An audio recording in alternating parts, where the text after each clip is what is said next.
Swanskin Seafarers of Sturminster. Once upon a time... Oops! A very famous ship called the Matthew embarked from Bristol with a very famous explorer on board, Mr. John Cabot. Its journey led to a great discovery. Oi! I've just found new land! Oh, no, you haven't. We were here first. Oh, no, you weren't! Oh, yes, we were. Oh, no, you weren't! Oh, yes, we were. Oh, no, you weren't! Oh, yes, we were. Now, several hundred years later, there was a town. You get back down there! A town in the north of Dorsetshire, situated as it was upon the Grand River Stour. This town, it was called Sturminster Newton. And in this town there was a mill, a very famous ancient mill. It is said that people have been milling flour on this site since around 1100. Now then, that'll be over 1,000 years. Hear all about it! Hear all about it! A brand new fantastic fabric! It's waterproof! It's warm! It's thick! It's hard wearing! It's flameproof! No, it's not! What shall we call this magnificent new fabric made from shape, mill manager, sir? Oh, I don't know. Hey! Swanskin! So, Mr. Miller, mill manager, sir, how was this fantastic new fabric made, sir? Call me Jenkins. Well, it starts with the sheep, of course. The sheep has a nice haircut, and you get a nice big pile of wool, which is then taken to the cottages for spinning, and then onwards for weaving. My finger! Oh, those poor women! They just lost their fingers! Perfectly normal, perfectly normal. Then it was brought to the mill for fulling. And what's that fulling thing there? The swanskin is hammered in urine and shrunk into a felt. Before the mill, it was hammered in urine by foot, like this. Where did that wee come from, Mr. Miller? Mr. Jenkins. Does anyone know where the toilet is? Ah, that feels better. Now, times got more modern, and around 1750, proper hammers came to the mill, powered by the river. So, you used wee first to full the swanskin, and then what? I hope that's not where I think it is. Oh, no. That's called fuller's earth. And finally, we hammer it in hot, soapy water to get rid of all the wee and other unwanted particles. And then what happened to the swanskin, Mr. Manager, sir? Then it was hung up on tentering racks. Tentering racks? Yeah, tentering racks, where it would dry and be stretched. After that, we stroke it repeatedly with teasels. Teasels? Teasels to make it soft and fluffy, a bit like a sheep. Sheep? Oh, back to being a sheep? So shall we start all over again then? Then off it goes to pool, to be shipped to the Newfoundland. Oh, why did it go to the Newfoundland, sir? Well, it was used to make all sorts of hard-wearing clothes for the fisher folk, like these dancing mittens.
So that's how Swanskin was made.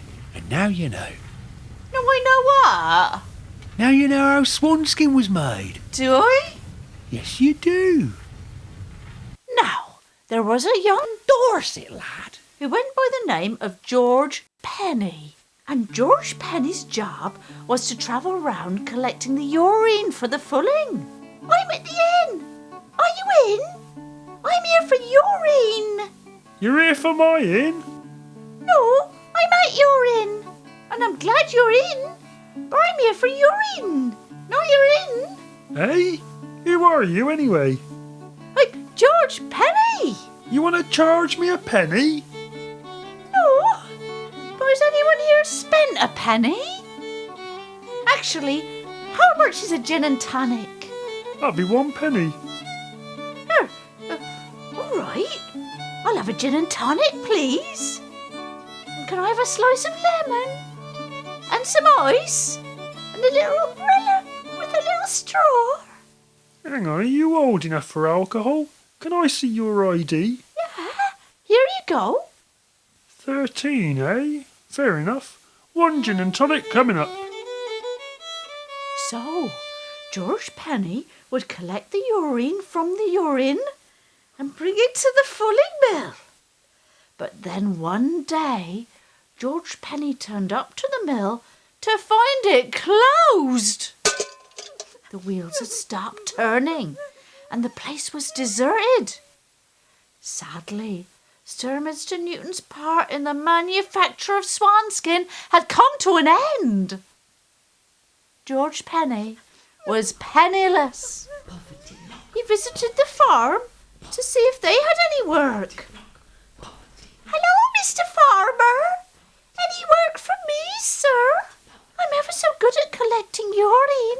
No, young man, there's nothing for you here. I'm getting newfangled machinery to replace the likes of you. Besides, you smell funny.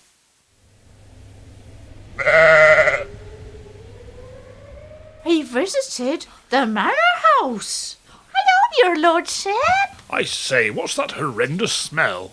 I was just wondering if you might have some work for me. Oh, certainly not. There was nowhere left for George Penney to go, except the place he most dreaded. The workhouse!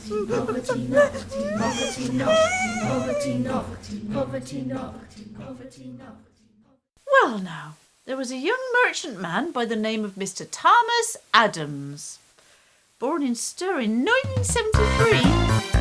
Oh, dearie me. 1793. He sailed hence and forth for some years, rising up the ranks as a trader to be person in charge of recruitment of young whippersnappers. For they needed young blood to fish the cod in the Newfoundland. And on this day, Mr. Adams came to Stur Workhouse in search of young men who could be easily persuaded towards a better life. Who wants a better life? Yeah! Who wants cod? Yeah! Who wants money? Yeah! Who wants a dangerous, perilous and potentially death-defying journey across the Atlantic Ocean? Yeah! Brilliant! Well, get yourself down to Poole Harbour for Wednesday morning. Yay! So, George Penney set off and hitched a lift to Poole. Where are you going, young man? Poole Harbour, Mr. Horse and Cart Driver. Ah, you're in luck. I'm going there myself, transporting the very last batch of swanskin. Climb aboard. And off they went. Ah, nearly there. But old horsey Horseface is getting thirsty, and so am I. Let's rest a while at this pub. George and Mr. Horse and Cart Driver and old horsey Horseface drank rather a lot that night, and the two men fell asleep. And while they were dreaming,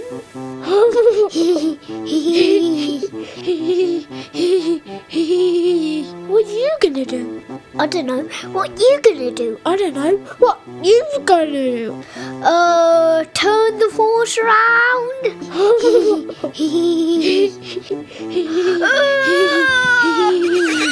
Go on, horsey. Off you go, horsey. The next morning, Oh, blinking hell! This is the 3rd time this week! and off they set again, arriving in Poole just in time. George bid farewell to Mr. Horse and Cart Driver and carried the Swanskin up the gangplank, where he met Mr. Thomas Adams and his wife, Mrs. Adams. Feeling nervous, he considered running back to Mr. Horse and Cart and heading back to the workhouse. But Mrs. Adams persuaded him to at least try Canada. There'll be plenty of fish to eat, and you can have these new clothes. And if you don't like it, tell you what, you can come back here in 7 years. How's about that? Thank you, Mum. Lovely trousers. Oh, thank you. Oh, thank you, Mum. There's my other hand. And off he set for a new life in the Newfoundland. Newfoundland! The journey was long and penniless No, perilous! and went on for many weeks. Were you ever in Quebec and watching cargo on the deck? Right and nearly break your neck, riding on a donkey. Way, hey, way we go, donkey riding, way, hey, way we go, riding on a donkey. Were you ever in London town where the girls they do come down? Seen a king with a golden crown, riding on a donkey. Way, hey, way we go, donkey riding.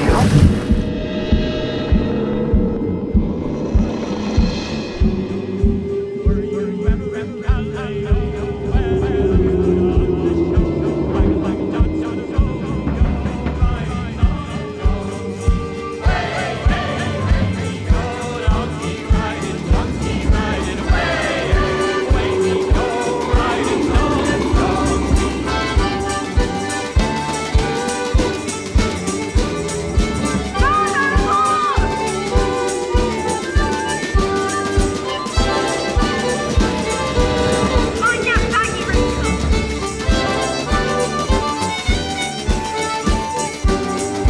Were you ever in old Canton where the men wear pigtails long? All the girls play honky kong, riding on a donkey.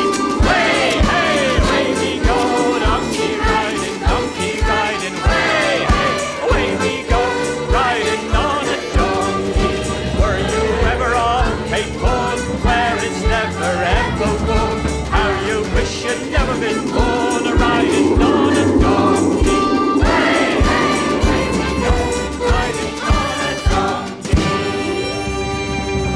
Land ahoy! Land ahoy! And so they arrived in the Newfoundland. And before long, young George found himself a-working in the cod fishing industry. And thanks to the Swanskin, George stayed nice and warm and cosy, and each day when he put it on, it would remind him of his old life. Well, 7 years passed, and he never did go back to Dorset. Newfoundland was his home now, where he'd spend the rest of his days salting cod and fathering a great many children. The end. I's the boy that builds the boat, I's the boy that sails her, I's the boy that catches the fish and brings them home to Liza. Hip-hip-hop, Sally Tiller, hip-hip-hop, Sally Brown, all those Twillingate Mortons are all around the circle. Salts and lines to cover the flakes, sea and cates for supper, blackfish in the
petticoat border. Sammy Oliver in the dark, he kissed her in the corner.